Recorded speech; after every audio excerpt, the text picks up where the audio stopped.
The bridge in my friend's town is definitely haunted.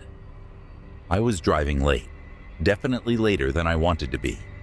My friend who lived in Sullen Oaks was expecting me hours earlier, and I procrastinated as usual. I know it's a bad habit, but breaking it seemed impossible. Perhaps I needed that last-minute rush to motivate me, or I was just a lazy adrenaline junkie. In any case, I was finally within the town limits and had a newfound sense of positivity. That was soon to be crushed. Sullen Oaks was not a large town population-wise, but it was spread out. There were long stretches of road in between neighborhoods, and they could be quite lonesome. It was such a stark contrast to the beautiful scenery, but the lack of lighting was downright unnerving. I didn't scare easily, though, and took it all in stride. That is until I came to Tanner Bridge. Judging by the looks alone, it was not a particularly intimidating bridge. It was a simple wooden structure that crossed over a rather cold-looking river. Some voice within me began shouting for me to turn around. As I got closer, my intuition was tugging at my brain so hard that I actually stopped right before the bridge began. So, there I sat, having an idiotic standoff with some bridge for no other reason than a funny feeling. I kept scanning for any sign of danger or anything to explain this sense of foreboding. Nothing indicated why I shouldn't cross, and so I scolded myself for being childish and stepped on the gas. Around a quarter of the way in, my car began to sputter. I filled up as soon as I got into town, I muttered. Checking my tank showed that I had plenty of gas. The car faded quickly and soon came to a dead stop.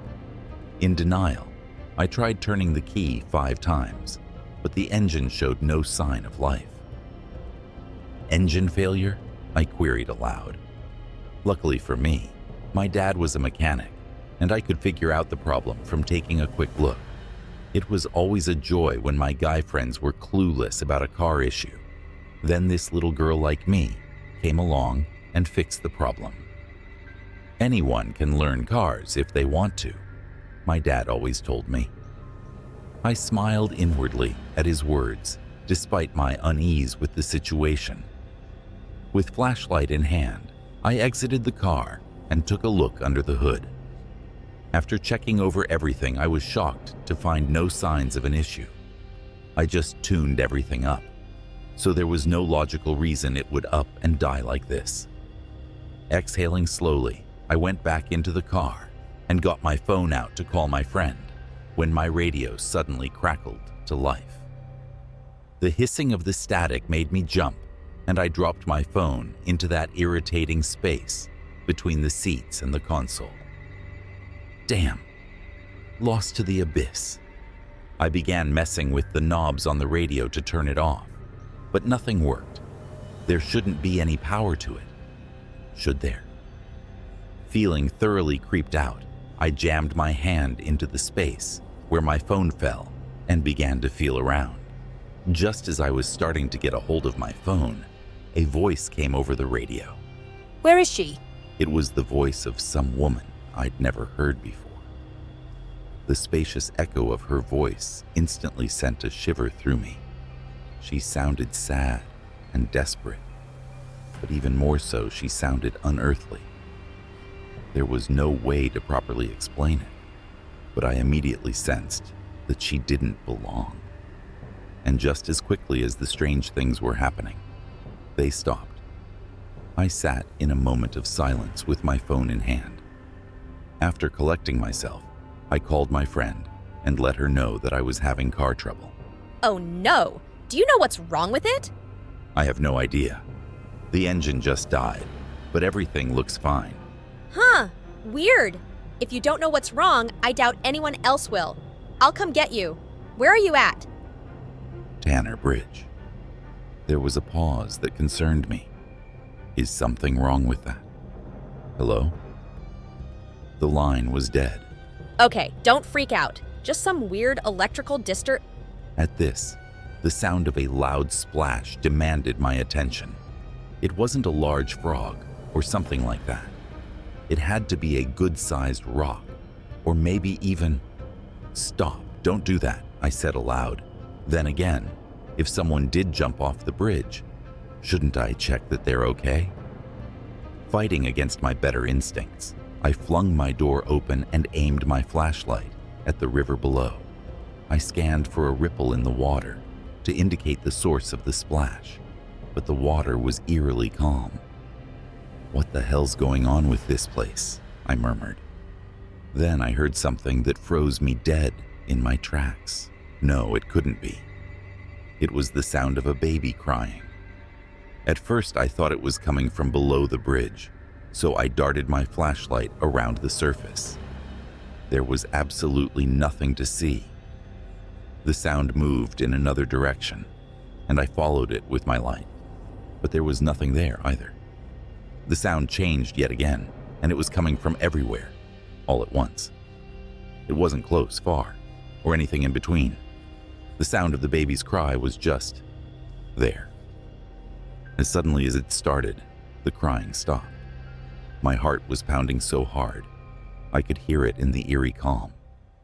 Not knowing what else to do, I walked the short distance back to the entrance of the bridge and shined my light on the embankment for any sign of life. That was when I saw it. Muddy footprints trailed from the edge of the water to halfway up the embankment. I squinted my eyes to make sure I was seeing correctly. The prints were indeed there. Even stranger was the fact that they were fresh, and it hadn't been raining. Then, before my very eyes, I saw something I truly couldn't believe. A new footprint appeared in the mud, as if an invisible foot had pressed into it. No freaking way, I whispered in awe. Another print appeared, followed by another, making its way towards me. Screw this. I turned on my heels back to my car. That's when the wailing started. Where's my baby? The awful, forlorn voice was the same woman I heard on my radio. This time it was coming from behind me, and much louder. The woman was panicked, pleading desperately. Her volume intensified, and by the time I dove into my car, the disembodied voice was screaming. Help me! Where is she? Where's my baby? I locked my doors, crawled into the back seat, and pulled a blanket over my head. The woman's voice approached the car, and I was trembling with fear. Don't come in, don't come in, don't come in. Just as the woman's shrieking rose to a fever pitch, it faded away. Daring to peek out from my blanket, I saw that there was nothing at my window. I sat up and tried to catch my breath. Once I was breathing normally again, I got into the front seat and tried calling my friend again. My friend was apparently ahead of the game. Blinding lights forced me to hold my hand up in defense. I opened the door with one hand and stepped out. It's me, come on! My friend shouted from her car. As soon as I heard her voice, I bolted across the bridge. The sound of my shoes reverberating off the wood was a form of catharsis, making each step further away from the horror behind me. Or so I thought. Right as I was clearing the end of the bridge, something stopped me.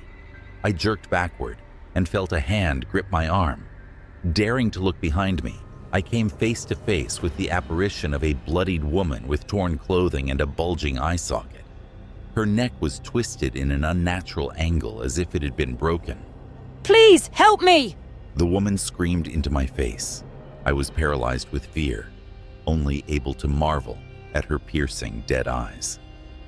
Another hand pulled me in the other direction, and I came to as my friend freed me from the woman's grasp. We both ran to her car as fast as we could manage. On the drive home, I recounted my harrowing tale to her. My friend explained that she booked it to the bridge as soon as I told her where I was. There was an awful history attached to Tanner Bridge. 50-some-odd years ago, a woman was admiring nature on the side of the bridge with her child. It was more of a scenic spot at the time, and there weren't as many cars driving in that area. a driver came across the bridge too fast and bumped into her, causing her to drop her child into a shallow area of the river below. In a panic to save her child, she leaped off the bridge and slammed into the ground near her child. She couldn't move due to her broken neck and could only call out in distress until she succumbed to her injuries and died. The driver who hit her was the only witness to the event and took off in fear. He didn't confess until years later. He turned himself in out of sheer guilt. Many times he found himself hanging around the bridge in some strange way of coping with what he'd done. He would hear the voice of the dying woman calling out for help, and the guilt became too much for him to bear. The story of the man's confession hit the local paper, and teenagers would soon hang out near the bridge at night to see if they could experience the ghostly activity. It didn't take long before all the local kids stopped coming, because their experiences were simply too horrific for them to come back. In my case, cars were known to die right on the bridge where the woman jumped to her death. My friend told me that Tanner Bridge was so notorious for paranormal activity that another bridge was built to avoid it. Only the locals knew about the story, so she didn't think to tell me.